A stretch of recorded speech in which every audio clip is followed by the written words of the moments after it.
Cooking na buta mga kamamsis, oh. Oh, tingnan mo mga kamamsis, ha. Mayroon to pinirito kanina na ano ni, meatball ni mga kamis. Ginanon ko para hindi tayo kagat ng kagat. Na-slice ko para subo kaagad mga kamamsis yan. Ano to, ito na gagawing sweet and sour mga kamamsis. Ito, may carrots tayo. Tsaka, para pakain kasi pag ganito lang, ay, ilang piraso lang makakain nila mga kamamsis yan. Yan. Magluluto na tayo mga kamamsis. Sabi na ang ating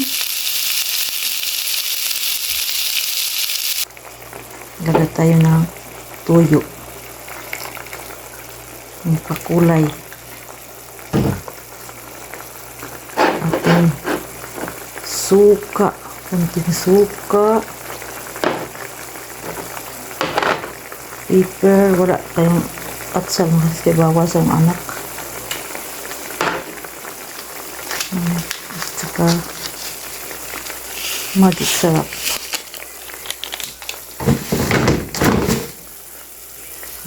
Kamamsis. Kalagyan natin ng sugar. Mamaya natin ng start pang palapot. Pag malagay ng ito. Lagay natin ito mga mamsis. Lagay natin super sour. Para humok na sila.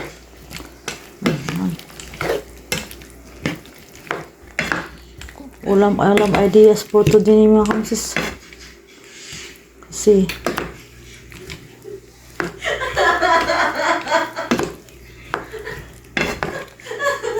para makain ba kasi matagal na to doon sa ref ba.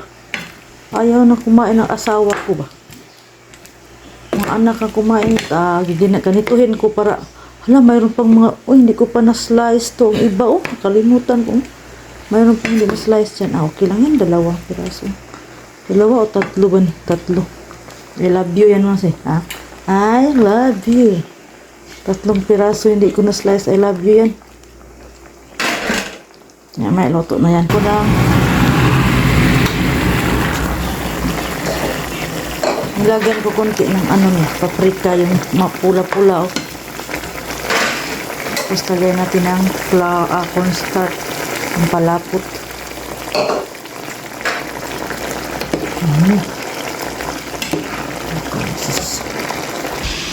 Ito na mga kamamsis, oh. Naluto na ang ating sweet and sour. Luto na itong sweet and sour mga kamamsis. Yum, yum, yum! Thank you for watching everyone.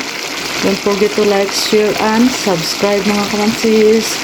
God bless us all. Shout out to Singlatchan. Thank you for your support mga kamamsis. I love you all. Bye-bye.